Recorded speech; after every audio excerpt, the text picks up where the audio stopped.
Përshëndetje gjithëve.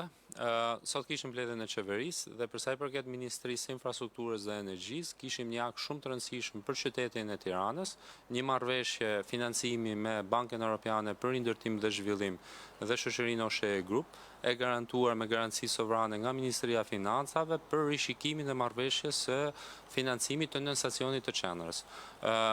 Ky projekt dhe kjo marrëveshje është shumë e rëndësishme për vazhdimin e sigurisë së furnizimit të qytetit Tiranës dhe për t'u përgjigjur ritmit të zhvillimit të qytetit Tiranës. Sot ka një nën stacion të Qendrës të elektrik, i cili ka patjetër kapacitet të reduktuar tashmë me këtë zhvillim që gjithë secili e di se për sa i përket ndërtimit në Tiranë. Kjo marrëveshje parashikon ndërtimin e një stacioni model bashkohor, nëntoksor në zonën e mbrapa sheshit Skënderbej, mbrapa Teatrit të Operës dhe Baletit, nëntoksor, siç e thash, që është ndër të rrallët në stacione që gjenden në Bashkimin Evropian, sepse kanë specifikat e tyre teknike. Ne kemi vendosur që të jetë nëntoksor për shkak se jemi duke folur për në qendër të Tiranës, ka 3 transformator.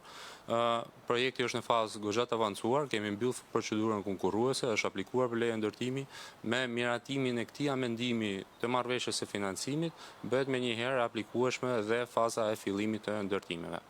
Dhe po ashtu, edhe një vendim tjetër që do ta prezantoj, që ka edhe një interes simbolik në pritje të ditës së premte të muajit të premtes së fundit të muajit të Ramazanit, kemi një marrëveshje ndërmjet Këshillit të Ministrave dhe Meftinisë të Komunitetit Musliman, që bëhet fjalë për një marrëveshje në kuadër të rindërtimit për të rindërtuar xhaminë e Shiakut.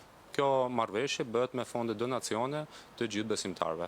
Dhe siç e thash, mendoj që është edhe një simbolik rastësore e këndshme e fundmuajit të Ramazanit. Faleminderit. Zoti Ministër, Bekim Bici, Ora News. Ditën e sotme Partia Demokratike ka depozituar pranë Kuvendit të Shqipërisë një projekt ligj që parashikon uljen e taksës së karburantit, ose më sa taksës drejt të qarkullimit, që deri në nivelin që ka qenë deri në vitin 2013. Çka sipas tyre ul në mënyrë të menjëhershme pothuajse me 45 lekë për litër çmimin e naftës. Çfarë qëndrimi mban qeveria? Taksa e qarkullimit për të ulur 45 lekë nën kupton që të jetë 45 lekë. Taksa e qarkullimit nuk është 45 lekë, së pari, së dyti, ne kemi ndjekur një model tjetër. Taksa e qarkullimit është në gjitha vendet e Bashkimit Evropian, por është ndarë në disa e segmentojnë në pikat e karburanteve ndaljen e taksës qarkullimit, disa e segmentojnë në pagesat e taksave të mjeteve. Ne kemi gjykuar dhe vlerësuar që marrja taksës së qarkullimit në pikën e karburantit është mjeti më i mirë, sepse paguajnë më shumë taks ato që përdorin më shumë mjete. Pra, ai që përdorin më shumë litra automjet paguan më shumë taks. Për më tepër që ne jemi duke ndjekur dhe siç e kemi parë dhe gjitha këto ditë të shkuara, me gjitha le themi grupet e interesit të shoqërive hidrokarbur, jemi duke ndjekur në mënyrë dinamike tregun e karburanteve, çfarë po ndodh edhe në vende tjera të rajonit dhe të zhvilluara. Patjetër ka modele të ndryshme. Ajo që ne kemi ndjekur është ndjekja e një modeli të vendosjes së një çmimi tavan, nëse do le themi vendoset miratimi dhe fillimi i bordit të transparencës. Nuk kemi akoma një vendimarrje të tillë, pasi po presim akoma dinamikat se si do jenë të tregut. Patjetër, ky bord, siç u njoftua edhe ditën e djeshme që kishim takim me kryeministrin, ministrin e financave, ministrin e ekonomisë, me grupet e interesit, është aty dhe mund të krijohet me një vendim të Këshillit të Ministrave. Zoti Ministër, Denada Shkodrani, Radio Televizioni Shqiptar. Dje ju patë takimin me përfaqësuesit e hidrokarbureve, sot është shënuar një rritje e çmimit të karburanteve me rreth 210 lekë për litër. Kur do të konsiderohet çmimi i shqetësues që ju të vendosni rikthimin e bordit të transparencës? Ne po e shikojmë në dinamik, sepse produkti sot ka 2 elemente që shikohet në kohën e krizës. Një, a ka mungesë produkti në treg, pra ka mungesë produktesh hidrokarbure, siç ne njoftuam ditën e djeshme, gjitha le themi komunikimet dhe informacionet që kemi ne, ngushtica e Hormuzit nuk përbën problem furnizimi për grupet e furnizuesve shqiptar, sepse pjesa më e madhe e tyre, mbi 90% e furnizimit të lëndëve të produkteve të naftës vjen nga rrugët e tjera detare. Për sa i përket rritjes çmimit, siç e thash, mekanizmi është aty, mund të ngrihet më një herë me një vendim të Këshillit Ministrave. Kemi vlerësuar që është që me anë të komunikimeve dhe le të themi mesazheve me grupet e interesit të shoqatave hidrokarbur, ato ta kuptojnë edhe vetë rëndësinë në mënyrë që mos të ngrejmë një herë grupin bordin e transparencës. Është aty, mund të ngrihet shumë shpejt, por akoma nuk është vendosur një gjë e tillë. Faleminderit.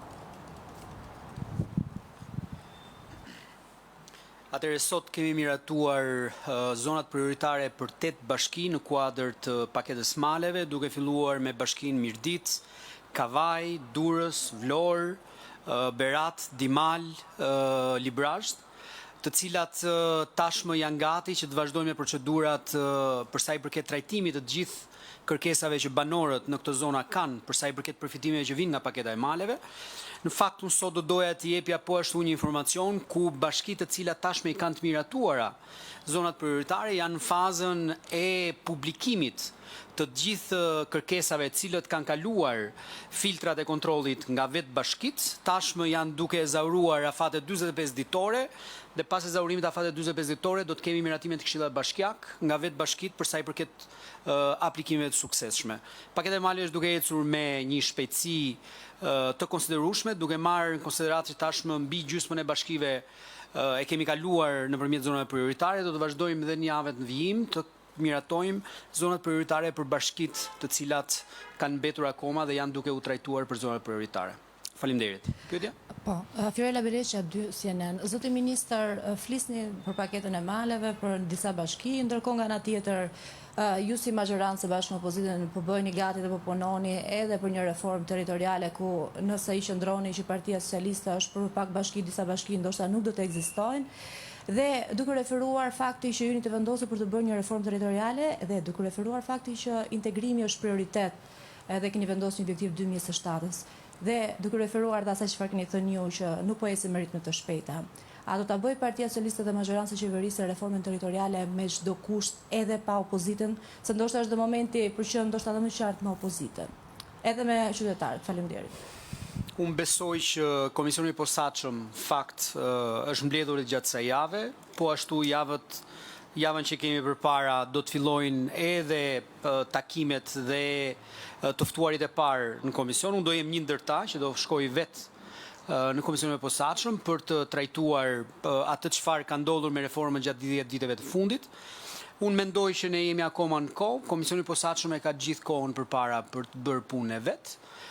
Por besoj fort që ajo çfarë është e rëndësishme është nevoja për të trajtuar duke u bazuar në të dhënat atë çfarë ka ndodhur gjatë viteve të fundit, mënyrën se si ne duhet dhe të krijojmë qasjen e dur për sa i përket kësaj reforme në mënyrë që kemi bashkim më të forta nesër. Unë nuk do të flas për qëndrimet politike janë ato që janë, por unë besoj që nga momenti që vetë Komisioni i Posaçëm tashmë është ngritur dhe është bipartizan, besoj që i takon Komisionit Posaçëm që të vazhdoj punën e vet. Ne jemi këtu si Ministri e Shtetit për pushtetin vendor, jemi palë me Komisionin e Posaçëm për këtë reformë, ne nuk jemi të ndarë, sepse kjo është një reformë e cila patjetër është një reformë parlamentare, po detyrimisht kërkon dhe një rol proaktiv nga ekzekutivi për të çuar reformën përpara, jo thjesht për ta miratuar në parlament, por mbi të gjitha më pas për ta implementuar dhe për ta bërë gati atë për ciklin e ri të zgjedhjeve në nivel lokal. Unë jam akoma besim plot, edhe që optimist nga natyra që Komisioni do të ecë përpara. Besoj që ka mjaftueshëm argumenta ku të gjitha palët mund ta gjejnë veten e tyre për të krijuar një reformë e cila realisht adreson disa prej shqetësimeve që mund të kenë gjithë. Më fal? Unë besoj që majoranca dhe jo në Shqipëri, po në çdo vend, dhe aq më shumë sisteme demokratike ka përgjegjësinë për të ofruar zgjidhje dhe për të çuar përpara reforma. Kjo besoj, nuk ka nevojë ta shpjegojmë se këto janë leksione demokracie, por ne jemi po ashtu si majorancë shumë të hapur që kjo të jetë një reformë e cila brenda vetes përfshin të gjitha palët dhe Komisioni i Posaçëm realizon pikërisht këtë gjë. Faleminderit. Përshëndetje të gjithëve. Sot në mbledhjen e Këshillit të Ministrave miratuam një VKM që lidhet me përcaktimin e kritereve dhe masave të kompensimit të transportit të ushtarakut aktiv të forcave të armatosore të Republikës së Shqipërisë. Ky vendim i Këshillit të Ministrave përmirëson kuadrin ekzistues të kompensimeve të trajtimit financiar për ushtarakët aktiv. Vjen si domosdoshmëri për përshtatjen e legjislacionit në fushën e mbrojtjes në përputhje edhe me forcat e tjera, siç janë policia apo organet e tjera ligjzbatuese. Në zbatim të shoqërohet me efekte financiare që përballohen nga buxheti i Ministrisë Mbrojtjes. Ky vendim përkthehet në kushte më dinjitoze për ushtarakët tanë dhe patjetër veçanërisht për ushtarakët që na përfaqësojnë në të gjitha misionet e huaja ku ne kemi këto atashe dhe të cilët kanë një detyrë shumë veçantë jo vetëm për pajisimin e Republikës së Shqipërisë forcave të armatosura atje, por edhe shërbejnë si diplomatët tanë për të gjithë pjesën e industrisë që ne kemi ngrit dhe tregtimin e gjitha, domethënë përfaqësimin e gjitha produkteve të cilat ne prodhojmë në Republikën e Shqipërisë dhe pretendojmë të prodhojmë në të ardhmen afërt. Ky është një hap i cili është në përputhje edhe me politikat e tjera të qeverisë shqiptare, rritjen e pagave të gjithë ushtarakëve aktiv në Republikën e Shqipërisë dhe patjetër edhe nga dhënat e Instatit rritja e fondit pagave në fund vitit 2025 është regjistruar në pikën më të lartë, pikërisht në forcat armatosore në 10.6%. Jemi në kushte që me këtë projekt vendim ne afrohemi zgjidhje më shumë objektivit tonë që është në vitin 2029 të arrijmë mesataren e vendeve të anëtare të NATO-s në një rritje prej 60-70% për gjithë nivelet bazë dhe 30-40% për nivelet e larta të komandimit. Sot Shqipëria është një nga vendet me pagë mesatare ndër më të lartat në rajon dhe kjo është një gjë për cilën neve na bën krenar. Kjo është për vendimi që merret sot në mbledhjen e Këshillit të Ministrave. Të ministër, pavarësisht deklaratave të bëra si nga ish ministri Vengu, gjithashtu edhe nga kryeministri Rama, sërish Serbia vijon të jetë shqetësuar për marrëveshjen ushtarake që ka Shqipëria, Kosova dhe Kroacia.